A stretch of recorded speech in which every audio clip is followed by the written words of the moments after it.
Hello to all my friends and family, and welcome to this episode of Jim's 5am Club. What I'd love to do today is go through a book, and the book that I've selected for today's episode is entitled The Worry Trick: How Your Brain Tricks You into expecting the worst and what you can do about it. This book was published on the 28th of April 2016 by an author named Dr. David Carbonell. So let's see what we can learn on this overcast Sydney summer day and what we can incorporate into our skill set. So the author kicks off the book with a key message where he says that worry, in fact, is a mental trick.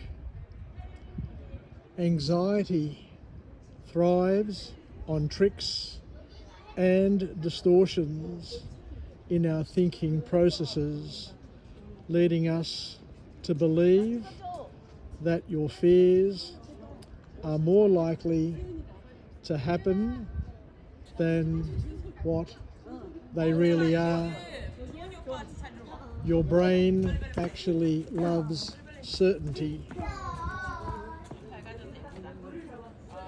Worry often arises from the brain's need for certainty, even in situations where certainty is indeed impossible, causing unnecessary stress. So by understanding and knowing how the brain works and how it has a thirst and a need for certainty is an important thing to help you figure out how to play it. The author also goes on to say that fighting worry actually increases it. Trying to suppress or argue with anxious thoughts only gives them more fuel and more power, creating an uncontrollable vicious cycle. The key message and the key learning in terms of dealing with these sorts of challenges is to understand that acceptance actually helps reduce one's anxiety. Accepting that worry is a natural part of life can help reduce its paralyzing impact. You don't need to eliminate worry, just change how you respond to it, and you will see a weight being lifted off your shoulders.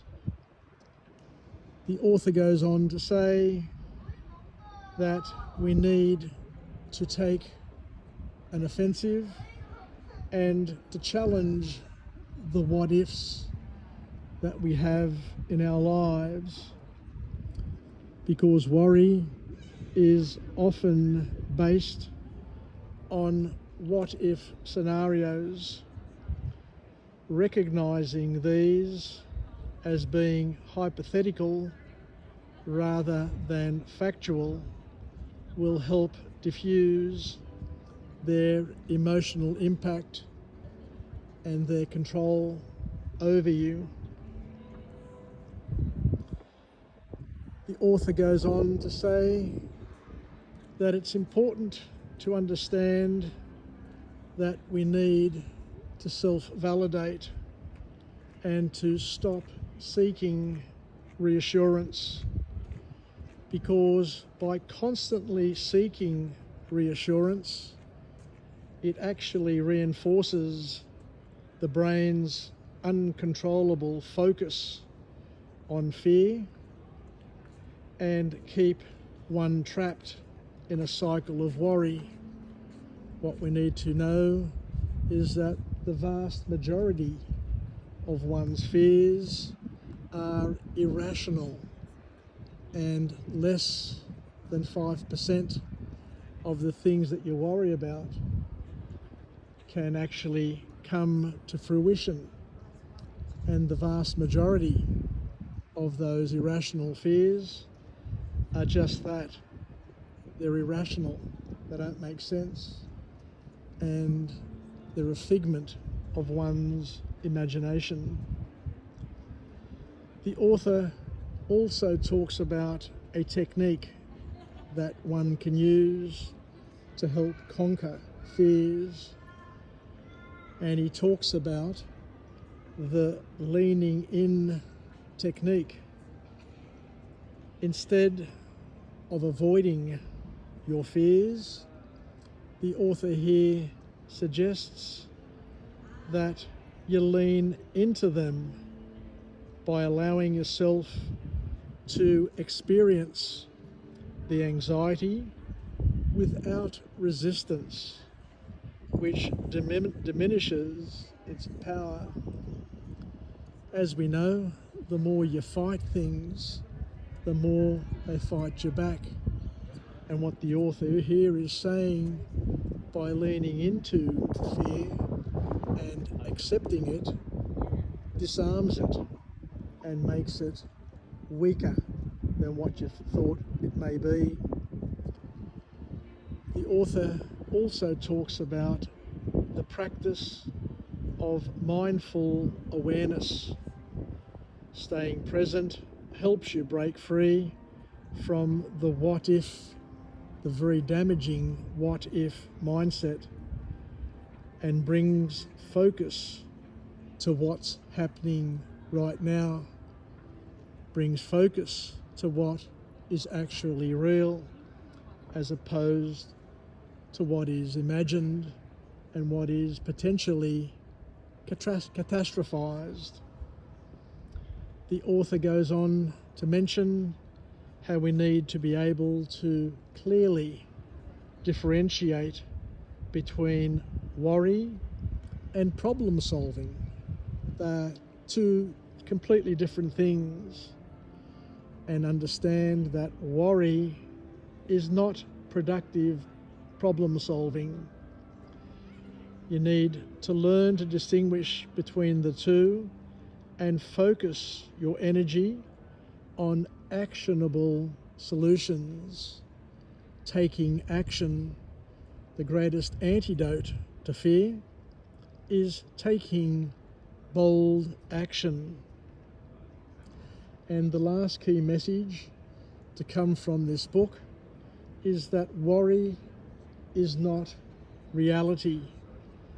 Understanding that one's anxious thoughts are not reflections of reality, but rather mental habits that can cause you grief that you need to detach from and to gain a healthy perspective.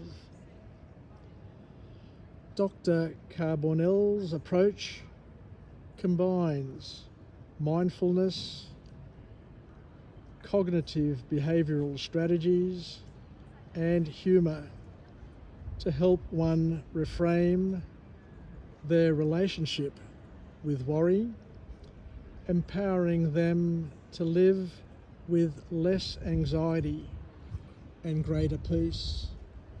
So thank you once again for joining me on this episode of Jim's 5am Club, where I come to you from the main quadrangle here at Sydney University, a place that always brings me comfort and joy, remembering the days that I walked these grounds as a student and had my life ahead of me. Take care, wishing you all the best, and we'll chat again soon.